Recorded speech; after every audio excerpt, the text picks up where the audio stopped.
I am here with Luke Wills. He is the director of growth at Thrive Coworking, mostly in Atlanta, but also everywhere else. Alabama, North Carolina. Wait, Ohio, South Carolina. Are those all Yes. right? Yeah. Yeah. Yeah. Huge. Okay. So before we dive into professionally, we have to talk about some of I I have to go through and find like something really caught me on your LinkedIn Okay. profile. Like Which? you just have been like busy. Mhm. Um Maybe it was under the crypto advisor, which is interesting. You used to Yeah. be a recruiter. Atlanta Hawks. You're gonna have to tell me a little bit about your Gotcha. background. Wait, and soccer referee. That, is that the one that stuck out the That most? might be the one that that stuck out. Tell me about the soccer refereeing. Yeah, one of the parents back in is 2008 to 2012, I believe. 4 years. Yeah. Yeah, it was 4 years. I played 1 year of soccer, not until high school though, so I knew the rules Okay. beforehand because I really relied on the parents screaming at me to teach me the rules because the training was just that suboptimal. So I learned what a goal kick is Okay. and who gets to kick it from one of the nice parents yelling at me on the sideline. Oh no, that's hilarious. Yeah, it was good. You made good money as a kid. You made it per game. So it's funny. Both coaches, both the winning and the losing, had to sign off on it at the end of the game, or you didn't get paid. So we had several coaches that didn't love the refs. That it was a real challenge to get. To get them to sign? It really was. Yeah. Hey. It's Ohio Youth Athletic Association for you. Wait, so in Ohio. Wait, is that where you primarily grew up? Yeah. So I was born in Cincinnati. House fire at age 5, which prompted a move to Columbus, Ohio. So Wow. raised in Columbus until probably 20 years old when I moved with my wife after honeymooning in Costa Rica down to Atlanta here in 2016. Okay, I just found what I had originally wanted to talk about, but wait, so I have to say, so I'm also a soccer referee. It's soccer season, and Whoa. Okay. I'm not paid, which may be a good thing because then Definitely. like my standards are I mean it's still, we take it pretty seriously, but Totally. soccer refereeing, so sometimes I'll do 2 games and I'll coach a game on a Saturday and then I'll go home and sleep because you have to pay a lot of attention. Yeah. Like I'm always, and also even though we have sideline refs, if I'm the center ref, I'm always doing the like blue, pink. Like you have to know who last touched the ball and your brain has to like process it fast enough and Yeah. call the right. Is it a foul or they just, it's a lot of, I don't know. The center ref generally gets paid more than the sideline refs. So if it were a paid opportunity, I'd say kudos to you. Yeah, I should get a raise for my. Okay, here's what I saw on your LinkedIn profile that we have to talk about. Recognized for outstanding memorization of pi, 326 digits. Did I actually put that? And yes, I am amazed that I put that on there, B left that on there. Yes, in 7th grade. It's great because I was like, this is fun. We have to talk about this. That's my interesting fact at all the co-working conferences. Okay. In fact, at Lexi, League of Extraordinary Co-working Spaces in Seattle, that was my interesting fact. Oh, I must have missed that, or else I somehow didn't process it. That's hilarious. Yeah. So, 5th grade was just a mere 144 digits. So I felt like I had to really up it for Miss Shock in 7th grade. That's amazing. I was going to mention that to my daughter because she's new to pi. And then spelling bee district runner-up. Yeah. Nice. Yeah. I've always been quite hypercritical when it comes to spelling and grammar, which can be a great thing in business and also a horrible thing in personal relationships. Totally. That's funny. Yeah, it gets me into trouble quite often. Just want to correct people's grammar. Yeah. I used to think I was pretty good at grammar until I started using Grammarly. Have you ever used Grammarly? Grammarly's always like, that's not right. Oh, wow. Okay. So I use it just turn that off. There's an off feature. There is an off feature. It's kind of, I definitely underuse commas. It's always like, you need a comma there. You need a comma there. Anyway. Queen of the run-on sentences. I mean, must be totally. Okay. Wait. And hold on. There's one more. You're going to go to your LinkedIn. I think these are good because it really humanizes you. I was like, this Luke guy is really best German student award. Oh, here we go. Yes. Ja, ich spreche nur ein bisschen Deutsch. Wow. Yeah. Okay, that's amazing. My parents met in German class in high school, so they started speaking a foreign language to one another when we learned how to spell. I have 6 siblings, so they started speaking German to one another as a kid, and I was just fascinated, so curious as to what they were actually saying. And I knew I was part German myself, Oh, they so were I trying went to like ahead. leave you out of the conversation. Totally. Yep. Okay, I see. They're like, there's Mhm. 7 kids. So there's 7 total kids. Sure, correct. Okay. Yep, within 10 years. So yeah, definitely tight knit. But Yeah. I was really the only one that kind of clung to German. Others learned Spanish, French, Latin. It's quite the family I have. Okay, got it. Yeah. Okay, interesting. Okay, so now wait, and wife and 2 kids. Yes. Yeah. Yeah. I have a wife, Stacy, and 5-year-old Ivy and 1-year-old Asher. Okay, awesome.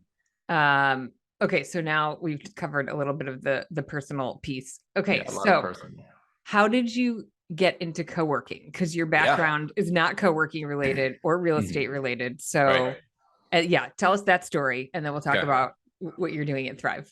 It's such a long story that I took a few notes, if that's Okay. okay. You can shorten But it up yeah, for us. first off, just want to say thank you for having me. It's an honor to be on the podcast. I will say without, hopefully no one else takes offense to this, but my favorite podcast of yours is with Mark Gilbreath, in which he just goes down the list of all the value that he's adding there at Liquid Space, and that they're not an aggregator, but more, I think it's a hybrid workspace He platform. was really, yeah. But he's right. So I was actually thankful that he made that distinction, because I didn't know either. And it's really cool what they're doing. So, but yeah, I try to follow as much as possible between yours, Lizzie Lums, quite a few others. So yeah, just want to say thanks for the welcome. Going from sports to recruiting to day trading in crypto in 2020. There has been such like a warm, welcoming, collaborative community in which someone as competitive as myself, I'm not used to. I'm used to seeing my name and my number on a board and being compared to every other seller in the room. And the top third are going to get promoted. The bottom third are going to get X'd, and the medium are going to find a position elsewhere. So no, it's been a blast so far, but we're just getting started. So how did I get into co-working? So out of college, I worked in sales at the Atlanta Hawks. So I started in this 9-month training program with probably 15 to 20 other ticket sales reps. I worked in downtown Atlanta at 101 Marietta, for anyone familiar with that big building. The V on it used to be Centennial Tower that lights up at night. So WeWork actually took over one of the floors in our building back in 2018.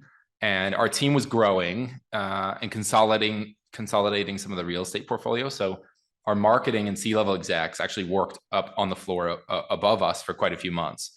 So kombucha, free breakfast, tight-knit spaces with all glass walls, not as much privacy as we were used to or anticipated. So that part was definitely a culture shock.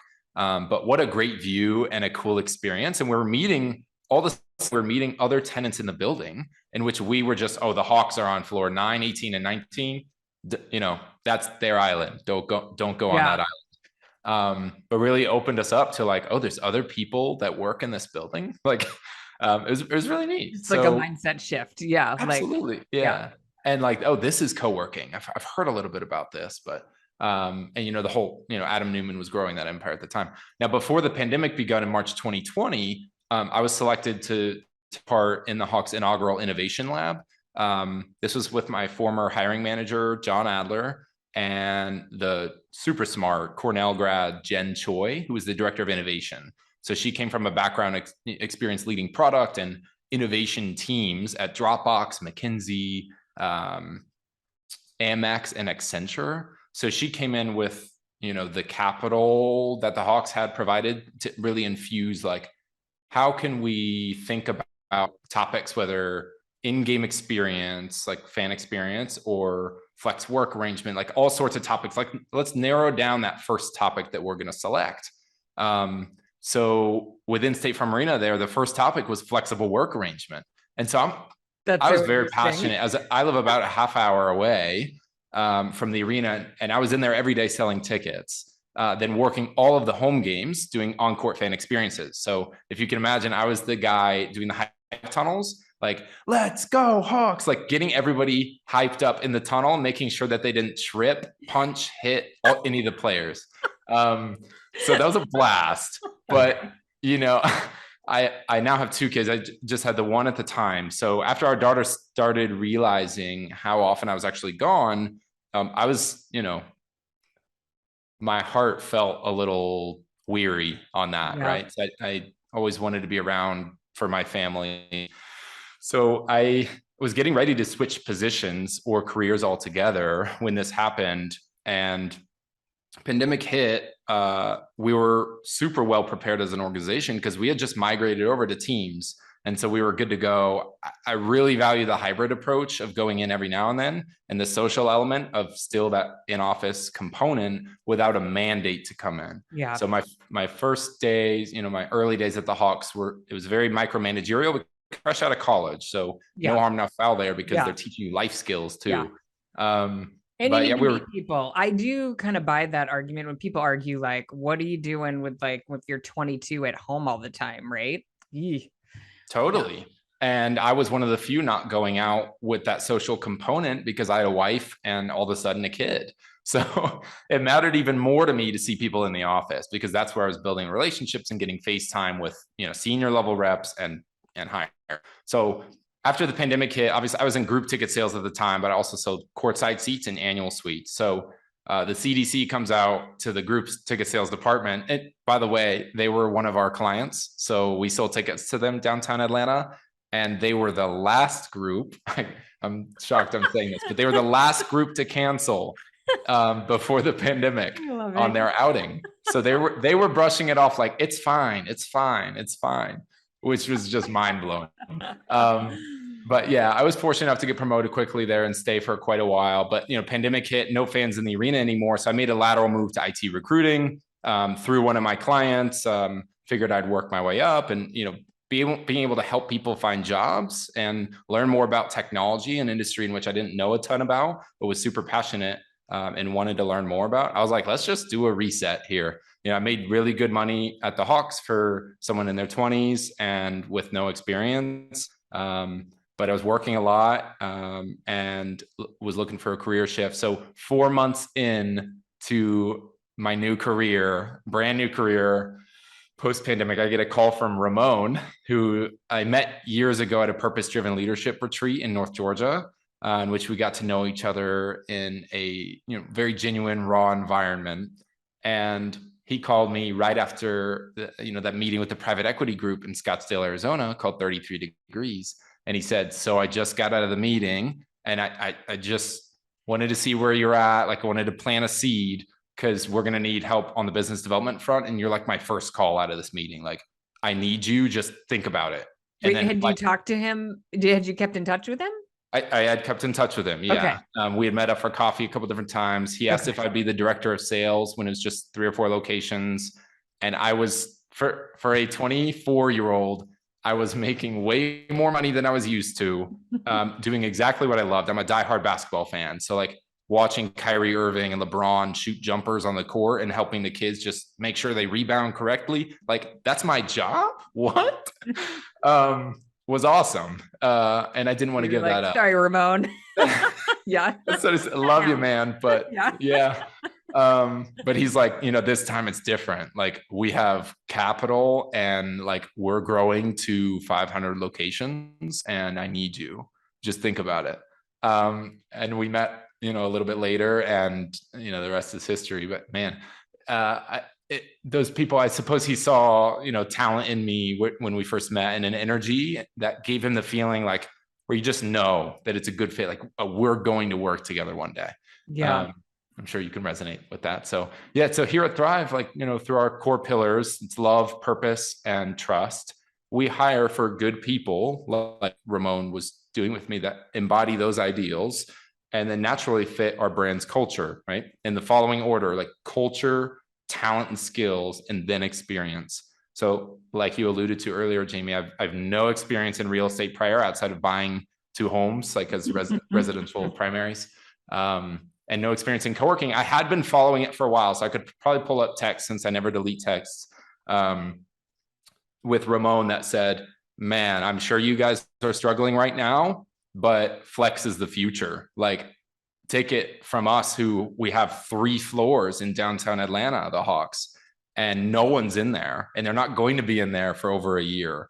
So to be able to have that, decentralized workforce where you can work from anywhere, meet up with a buddy at a coffee shop and get some stuff done, like that hub and spoke model was really attractive to me. And I was like, I really hope and pray you guys make it through this pandemic, because the industry is going to be hot. So I kept in touch for sure, followed up on the articles, had a little Google alert on co-working and such. So yeah, it's kind of the story about how I got into co-working. Okay, so I'm sure you wear a few hats at Thrive, but what's your primary purpose? Yeah. So small organization, we're wearing many hats, as you could probably predict. So I've transitioned quite a bit. I was fortunate enough to be called by Ramon to help spearhead our growth. And a lot of people ask me, what do you mean by growth? I have 2 haters that think it's the silliest title in the world. But if we're going to do this in a really unique, countercultural way, expanding, where it's not just about the money or the fame, but it's about the impact we can make, that was really attractive to me. So for me, it was anything that I can do. And I had never worked for a friend before in my life, so I didn't know how it would go. Really thankful the way it's worked out. But, if we're going to grow sustainably in the way that, we're touching thousands, if not more, people's lives, we're going to have to do whatever it takes to get the job done. So I've worn many hats. I've transitioned from when I first started, it was just a lot of education and learning. Ramon's been in the industry for 20 plus some years. What is his background before Thrive? Yeah, he went to business. I'll have him on too, so don't take. Yeah. You can give me the very short. He went to business school at Bentley in Boston, and then was about to go down that kind of financial banking industry world, and realized he just didn't like it. And so he's never worked like for somebody else per se in his whole life. Very entrepreneurial and very opportunistic. So he has been in commercial real estate for 20 years. He's worn like the broker hat, the investor hat, the underwriter hat, investor. Claim to fame really was like self-storage units and single family housing through property management company. So in Georgia, he had a company called White Fence that had over 2,000 single family home rentals, and he just managed them under an entity. So he essentially, and him and I are a lot alike in that we've made good money and lost it, and had a really good opportunity and then lost it, and kind of done some soul searching and realized like, what is that I actually want to do with my life, with my career?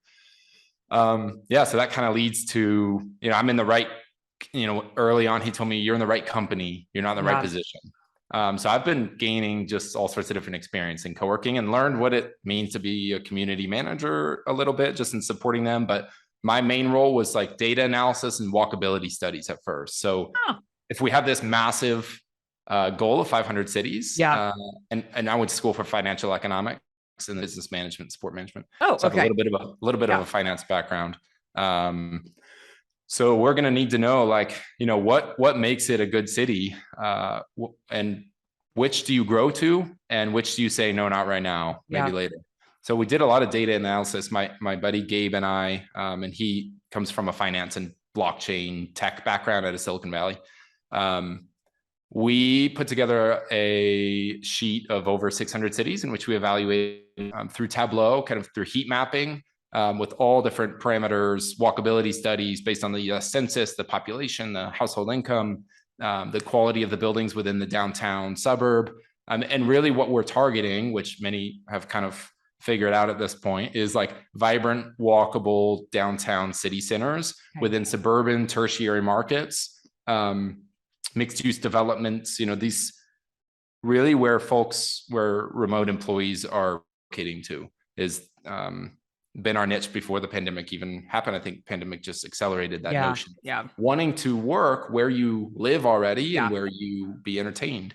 And places, and be able to work in places that are great places to live. Totally. Lower cost of living, near family. Absolutely. All those things. So I wanted to, That's where I started. And then so that transitioned to like relationship manager, and then growth and site selection, deal negotiation, lease review. yep. All that I was learning on the fly, Jamie. So, it just goes back to like culture, talent, experience. Like I'm like a sponge. And Yep. so you teach me anything, I'll do my best to reciprocate it. And so I got to know a few of the brokers in the industry quite well: Giovanni Palvicini, Michael Kloppenberg. Love the guys at Savills, Tom Cubis and Corey Hall. They're amazing. So working really as like broker management and then attorney management all of a sudden, like with lease review and PSAs, like so much. Holy, I'm detail oriented, but oh my God, I am 60 not. page. Like reviewing a lease like that is like my worst nightmare. Mm-hmm. I mean, I do it, and I do, I look at leases for some of my startup school members, and yeah, that's a great resource you provide, because it's a lot. So not detailed, more the like, I mean, this at this point, like there are certain things you got to make sure the lease has. Wait, so your internal core values are love, yes, purpose, and what's trust. Trust. Mm-hmm. That's really interesting. Yeah, you do business with people you like and you trust, right? So, and I was going to kind of pull out this stat related to enterprise companies, but like the millennials and Gen Z are such a different subset and generation than the ones before, in which 83% of millennials and younger they want to work for a company that has a purpose behind it, that is purpose infused. Yeah.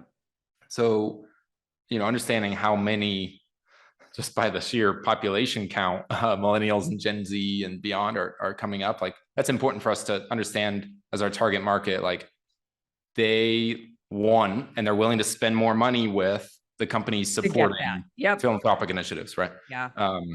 Yeah. So I love that. But so Ramon is not a millennial, right? He must be. He is. He calls himself the oldest millennial. Okay. He just turned 40. On the border. Okay. I was just doing the 20 years and I was like, I am not. And I think it's hard to put yourself in that mindset. Mm-hmm. So I love that he's adopted these core values, which it sounds like you mentioned kind of the purpose-driven leadership retreat, like are sort of core to his belief system anyway. Absolutely. But to like hold on to that at work. Mm-hmm. I love that. I think that's very cool. Anyway, I'm sidetracking you a little bit. No, that's okay. I just got officially diagnosed with ADHD 3 weeks ago, in which I've always known I've had it, but haven't gotten tested. So I'm right there with you. So now I transitioned with my sales background. Gabe and I and Ramon did a lot of the growth. And so we secured quite a few more locations than we anticipated. It's kind of funny. Ramon was like, don't expect many of these to materialize, because it just doesn't happen. And with the first few with a private equity partner, we were going to have to be really granular and specific with our criteria. And we need home runs right now, not like, oh yeah, that could work out. That would be a good quality versus quantity, the antithesis of the WeWork approach. Right. I mean, that's kind of where and that's what we said. It's like, we're not just dropping thrives everywhere. At least at this stage, like we need to have proof of concept, and we're being relied on by a group of investors and a network of, this hospitality company with multiple plays. Like we are the flex space niche, but they have many others, right? Competitive social ventures, hotel equity. So it's in our best judgment to, act on behalf of the company in which, margins are high, but the community impact is high too. So it's a constant balancing act. Like, is there not enough supply in this market? Like and Craig, I think with creative density and DenSwap does a really good job of identifying how much square footage within a boutique market could be supported. So I love his kind of algorithmic approach there, related to, because the industry is growing rapidly. I think up to a 30% of US office open inventory by 2030, which is wild. Yeah. So people are going to have to get creative. So that's kind of, I've been helping a little bit with sales, helping fill units a little bit, and then just transitioned a few weeks ago to like growth in the form of enterprise sales and kind of key relationship management as well. So choosing to be an asset to the company. I love it. Right. Yeah. Total startup, like, okay, where can I add value now? It certainly Put feels me in, like coach. That's exactly right. Yeah. Okay. So So what does zoom out a little bit for me in terms of yeah, Thrive and the growth plan. So perfect. share whatever you can share about kind of the private equity partner, and then, what does that growth look like? Or you mentioned 500 locations. Is that Sure. 10 years, 5 years? Yeah. We have, private equity group out of Scottsdale. They're, pretty aggressive in that they'd like to see somewhere close to 500 locations in 5 years. So understandably, that is a whopping target. That's a lot of leases for somebody to read. Yeah, it's funny you mentioned that. So like there's so many different ways to grow, right? And if you're growing to 500 locations, you start to do the math, it doesn't take a math major to realize, wait a second, that's 100 a year. That's one every 3 or 4 days. Which is just wild to think about. If you've ever opened a location, and my first organic location was just recently in Charleston. And if you've ever opened a location, you know how much blood, sweat, and tears that goes into it. And how long it actually takes. Exactly. Yeah, even if on paper you think, no problem. We know so it's a floating, moving target, but that 500 locations. We had 4 when we first started. We have 7 open right now, but another 17 organic locations in development, already passed, solidified the PSA or the management agreement or the lease, and then we have quite a few M&A deals as well. So there's a few different ways we grow.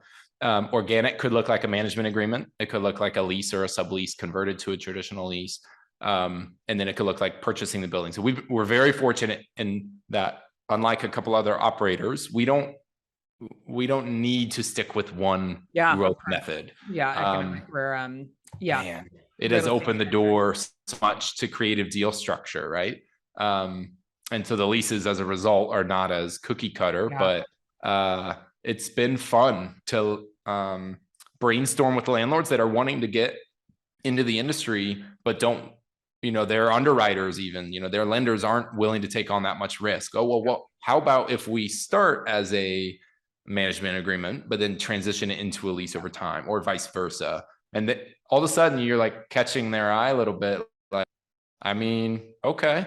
But everyone saw the documentaries of WeWork, and they understand that there's risk associated with that in general. But I think every industry has players in which there is a, statistically insignificant variable, or not variable, but an outlier that gets all the press, but maybe not necessarily doing it the right way, or the way others are doing. Yeah. Totally. So all the different ways that we're growing, but the M&A piece is fun because starting a year and a half ago,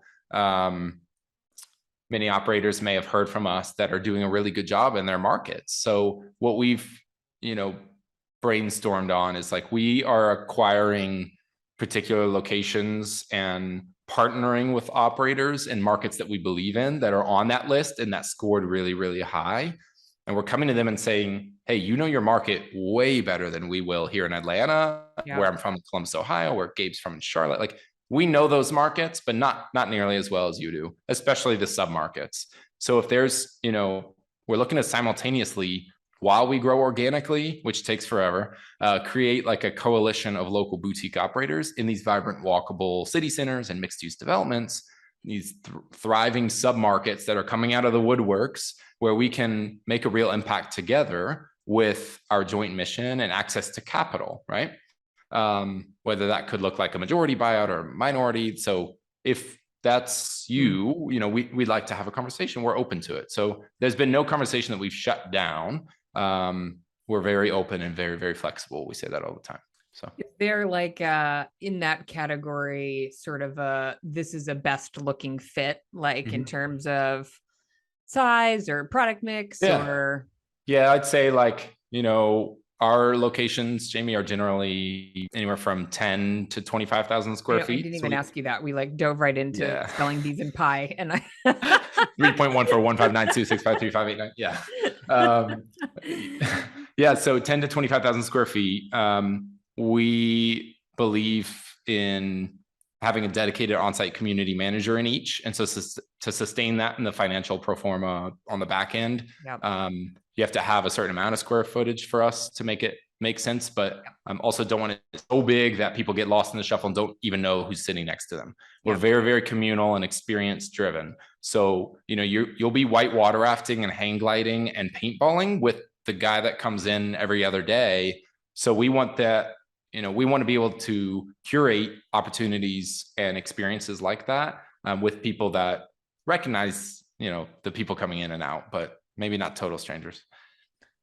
Okay, this is a little bit of a side note, but I get the Thrive newsletter. Oh, you do? Yeah. And I have to have Hannah on at some point. Is she the one that writes them? Hannah has been writing the ones for our local location team for quite some time, but now it's a gentleman. Now it's a gentleman named Mark. Okay. Well, he's out of LA. He's an incredible writer. He's a ghostwriter for quite a few brands that you know and love. Really? Yeah, it's so funny. We have connections to all these different really interesting, unique people through Fix Ventures, Fix Solutions, which are CRO. It's his layered on tech company. Huh. Yeah, it's been fascinating. Having access to despite being such a lean team, we know we got to grow to several hundred locations. So we've been outsourcing, maybe not the best word for it, but tapping in and leaning into the resources that we have through Chris, who is co-founder of the Thrive Initiative with Ramon as well. Ooh, interesting. Okay. So who writes the shower thoughts? Shower thoughts, generally, I think that's Hannah. I'll have to double check with her. I love this newsletter because it's so it feels like boutique brand, right? It feels like a local brand. And I love that about it. And if you know, you know. Yeah. So Hannah was one of our first community managers here in Alpharetta, and she gets it. The brand, the culture, she oozes Thrive. And so when making hiring decisions, we look for people that emulate that culture and the brand, and just being so passionate about what you do and loving what you do so much that you can have fun at work. That's possible. You don't have to just go in and work 9 to 5 and then can't wait till 5 comes around.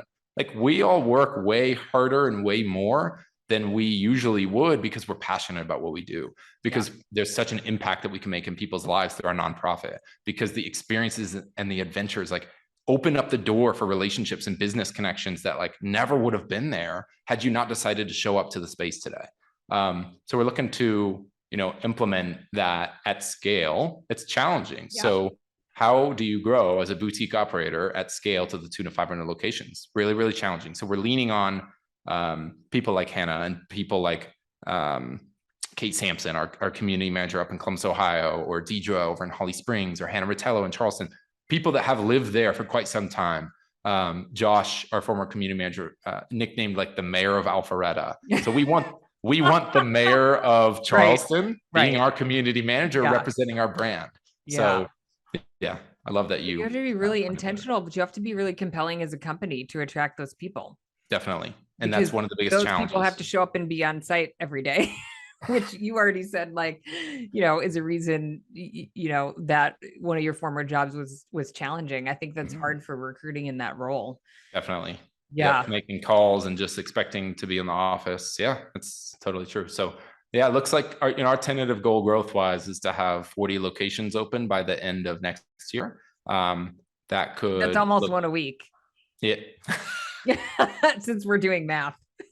But by the end of next year. I know, but even that, it's October or something. We're mid-October now.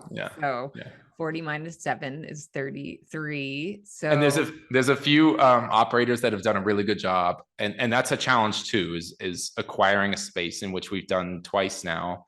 A couple more on the way, hopefully. But acquiring a location that or a space that has just one location generally takes just as much work as it takes to acquire a space with 7 locations. So we've learned that, and it's been a great test. And I think the folks at Cova up in Columbus, Ohio will speak to this as well. It's been an awesome test related to identifying systems and processes related to an acquisition or a partnership, in which it's seamless for the members, which we care about most. The community experience is better.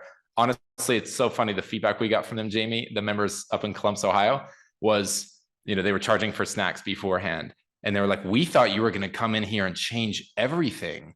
And you did, but for the better. Like, we don't have to pay for snacks anymore. That's really So funny. I think we got on their good side with that. Oh, so I interrupted you with 10 to 25,000 feet, dedicated Yes. team on site. What is your mix in terms of private space, open space? It varies based on the market and the demand and the supply in that market specifically. But I'd say generally it's between, anywhere from 50 to 75% private offices, generally in that 40 to 60 range. Yep. We don't want like a prison cell of offices. Yep. It's a very experiential, walkable space. You need the density for the P&L. Totally. Yeah, Yeah. absolutely. Especially if it's a smaller space. Like we have one coming up at 9,000 square feet. Like, unfortunately or fortunately, there's going to be more office spaces. But yeah, and then another maybe 15% meeting room, 20% co-working. Yep. We're finding that like we're inserting a podcast room / meeting room into each space, which is exciting. Dual purpose. By the way, if anybody's watching on YouTube, this is a gorgeous podcast background. I will interview people all the time that have a podcast room and they're never in it. And I'm always like, why are you not? That, revenue density, they couldn't afford to have somebody actually room. I don't know. Right. But it's perfect. It's like that brick wall, the little, it's so the back, I have a quick story. Okay. We're both off track. I'm sorry. But this brick is actually, all of it was supposed to be there. Midway through construction, and this is a management agreement here, this midway through construction, Ramon runs over to the GC and he says, stop.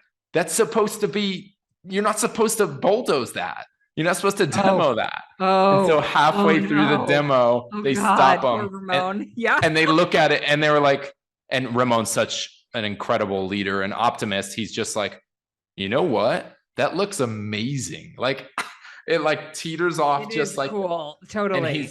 It's just wild. A statement piece for us now here in the meeting room. Okay. Well, yeah, it's a great background. It's perfect. Thank you. Yeah. So what does your leadership team look like right now? Yeah. It sounds like it's a moving, it's evolving. It is. It's constantly evolving. I'll tell you that much. I've never worked in a small company prior to this. I always worked in a big office with a lot of decision makers way above my pay grade. Yeah. So it's exciting being in a leadership position. But yeah, it's interesting because every 3 months that changes. So teams fall under this leadership structure of kind of Ramon is the co-founder and CEO of Thrive Coworking and the initiative, and then Chris as our CRO helps with marketing quite a bit and sales quite a bit as well. Just a storied background. Also co-founder of the initiative, and then I hate to say underneath, so I wouldn't say that word. It's such a decentralized organization, which obviously being a crypto blockchain guy myself, I love that, like DAOs just in general. But everyone in our organization is empowered to do their best work on behalf of the company. So we feel as if we are not just representing ourselves, but representing the company in our words and actions.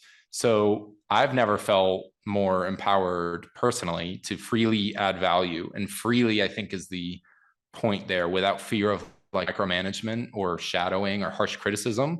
So as soon as like there's attention, and there's bound to be tension and growth through growing pains and such, like Ramon immediately stops everything he's doing. If he's within earshot of, like, he's addressing the cultural issue immediately, which I think is a really good lesson in leadership, to attack issues before they become issues.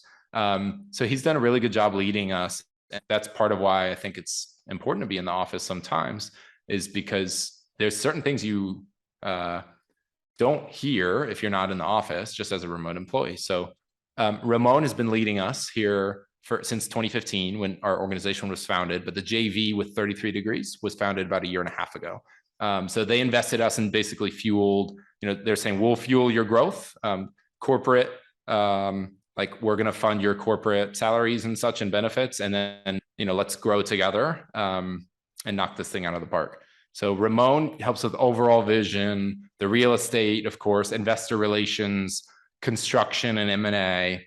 You have Chris doing overall execution, systems, processes. He runs a digital transformation company called Fix Solutions. So he has a very storied past, has worked for Monster, has worked for Staples, leading like digital transformations and employee engagement platforms as well. So he's awesome. Mountain bikes every morning at 7 a.m. So that's fun. But yeah, and then I guess everyone else, you have Susan, you have Rachel, you have Josh, Hannah, you have Gabe leading M&A, you have me doing kind of everything from reciting pi to reffing soccer. And and then you have the location team, right? So the location team looks like an on-site community manager. So in a world of automation and efficiency, and shout out to Altspace Coworking in Colorado, who's doing this sustainable approach, right? And I think there's value there, and it's cool this industry because there's a niche. There's so many niches, and there's space. A lot of different ways you can approach. Yeah, totally. Depending on who you want to be and what you want to accomplish. Yeah. No space is the same. It's true. So really, we believe, here at Thrive, that the demand and the value of genuine, competent human interaction and personalized touch, it's skyrocketing. Yeah. People crave human interaction. They walk into our space, not just to get productive work done, but to feel like they're a part of something bigger than themselves. And that starts with the Hannah Neals and the Brandon Opazos and the Taylor Hagans at the front door, smiling, welcoming them in as they enter, right?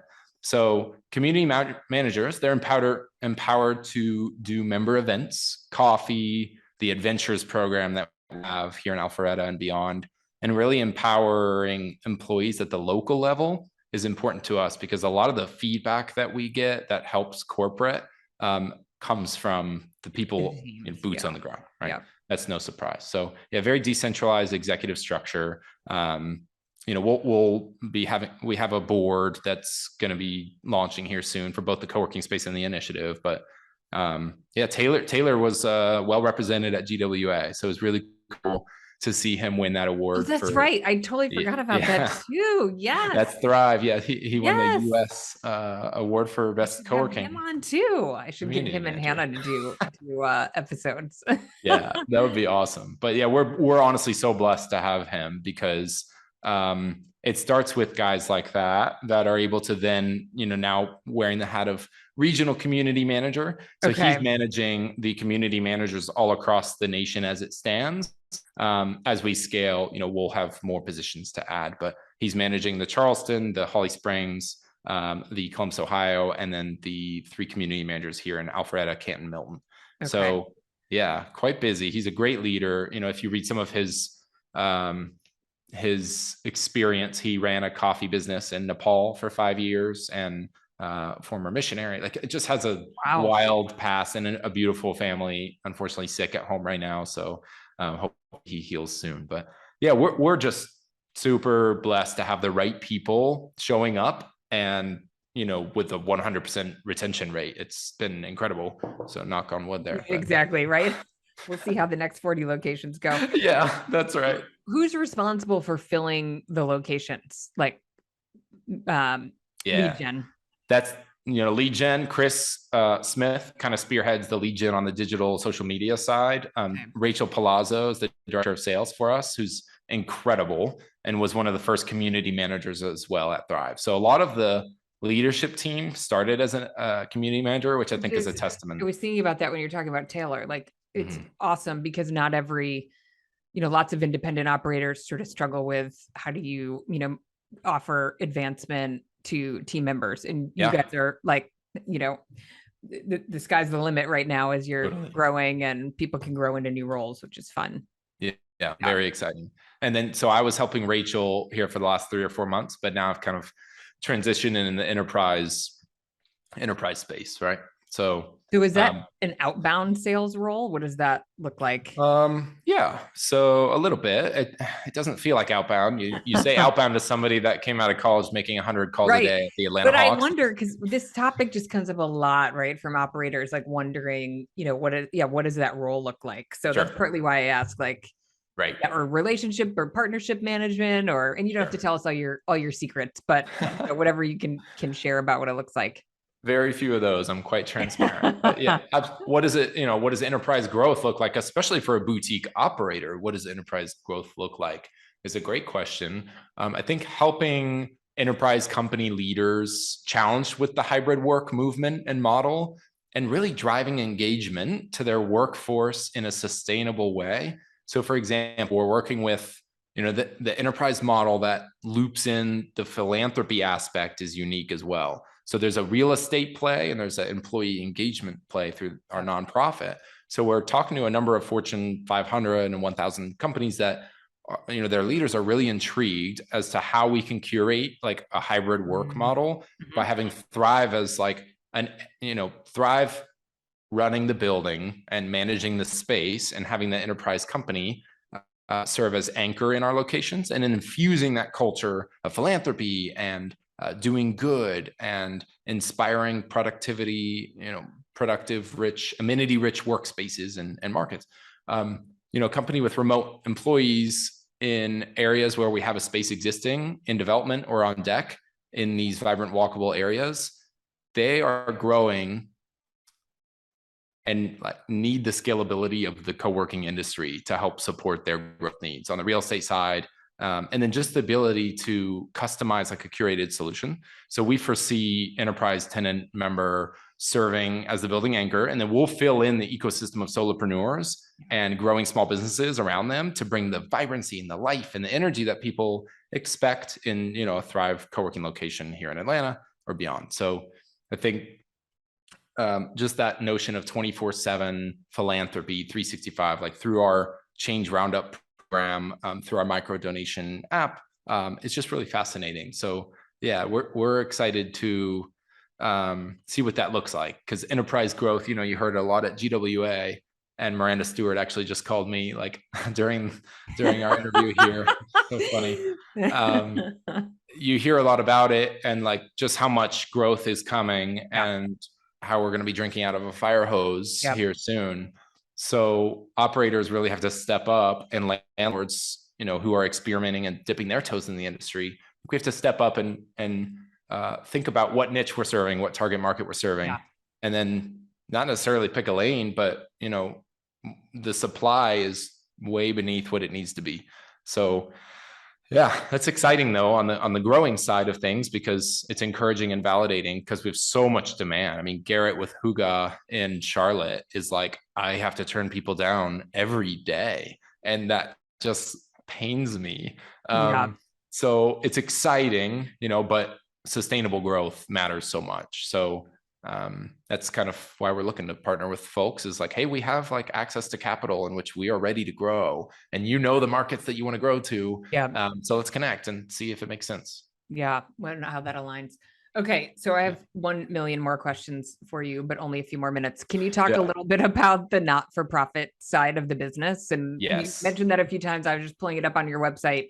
Give us the summary of what how that fits into the business. Perfect. That sounds great. It's part of like what Ramon mentioned in attracting me to the business, was just, in recruiting, you're able to help people get jobs and put them in front of hiring managers and hope that it's a perfect fit. There's so many things that could go wrong, just so many. Out of all the industries I've worked in, recruiting is just you're matchmaking, right? And it doesn't always go super well. So with the initiative, I was really inspired by how much of an impact we could actually make. So what this is a micro donation platform through in-house tech that we've developed in-house, where you can support worthy hyper-local causes to your city, many of which these nonprofits, the causes being supported, they really struggle with fundraising and awareness. So by donating your spare change from everyday transactions, you'll be able to save money by getting a discount from that said retailer in the hyperlocal walkable city. So, that kind of manifests itself by going to Ceviche next door, which we just went to for lunch today. Nice. And I'm shopping local, and I'm getting a 20% discount, let's say, on my food as a result of being in the Thrive Initiative program. So I spend $50, I get $10 off, and then I change roundup, let's say 73 cents. Well, already I've saved $19 compared to what I have been spending. So just one, client lunch could do that. Imagine like a family dinner. You can set minimums and maximums within the app that we've developed based on how much giving you'd like to do each month, but it tracks like your change roundup program. Okay. Through, and is this only for change. Thrive members? No, so Thrive members, they get a discount on their membership as a result of signing up. Okay. But it's for anyone and everyone that, and so we're just launched in Thrive Alpharetta right now, but soon launching in other markets as well. So it's kind of a piloted program here as it stands. Interesting. Yeah. Okay. So we've had a few, we just launched a month ago. We have quite a few hundred people that have signed up already. It's exciting. We'd like to see, a couple thousand by the end of the year. And so, there's potential here for millions in annual giving through micro donors and corporate partners getting on board, rolling it out and considering matching employee donations. So we have a couple enterprise groups, I think Fortune 100, a couple enterprise groups that are really interested in this idea and this notion of engaging their remote employees in which they don't feel connected anymore to the company, but they may certainly, if you incentivize them to support local in their community where they're at the coffee shop working, they're at the co-working space, you're incentivizing them to shop local. It's a win for the small business because they're getting more traction and foot traffic than they ever have before. And then the nonprofit is an economic sustainable engine for them. And, their awareness is just crazy. So within the app, you can choose whichever of, let's say, 8 cause categories pull at your heartstrings the most. You can choose to select, and you can change that constantly. But yeah, it's exciting.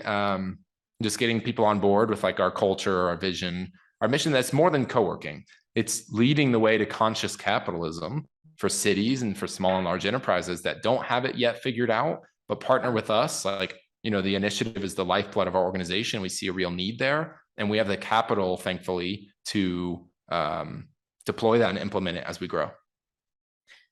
Yeah, it's really compelling, and obviously kind of part of your broader values. I just put the link in the show notes. So we talked about a lot of things today, but I want to make sure we include that so that people can check that out. Changeforgood.org or jointhriveinitiative.org. There's a lot of I's in there though.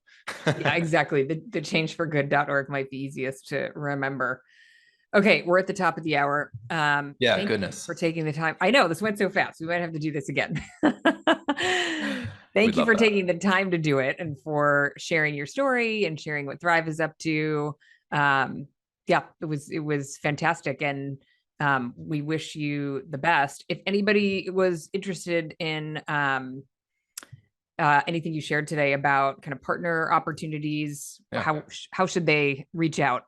Yeah, I was going to say, if you're listening and have questions about partnering in any capacity as we grow, we're certainly open to strategic partnerships, as we really look to extend our reach and serve others. So we're looking to infuse purpose into the workday, and the more sustainably and rapidly that we can do that, the better. So you can get in touch with us on our website, work@thrive.com, work@thrive.com, or changeforgood.org as well. Our contact info is on the contact us page as well, or you can find me, Luke Wills, on LinkedIn. I'm all over engaging in Jamie's content and many others. I know you're great. You're very active on LinkedIn, which is fun.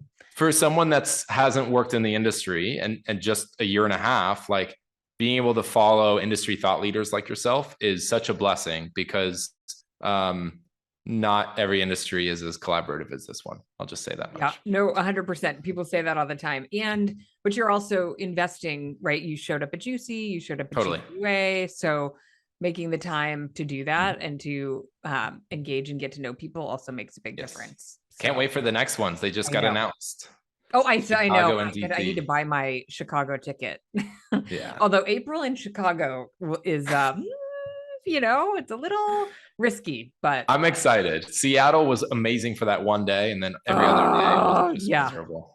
totally. I think I will be more mentally prepared for questionable weather in Chicago. I lived in Chicago for 15 years. That's So right. Yeah. I love that city. So that's exciting. Man. Yeah. Right. And DC again for GWA. So Yeah, it's gonna be good. cool. Okay. Well, Excited. thank you again. And Yeah, we could talk for hours. I have so much more I could ask you about too. Of Thanks, Luke. We'll talk again soon. course.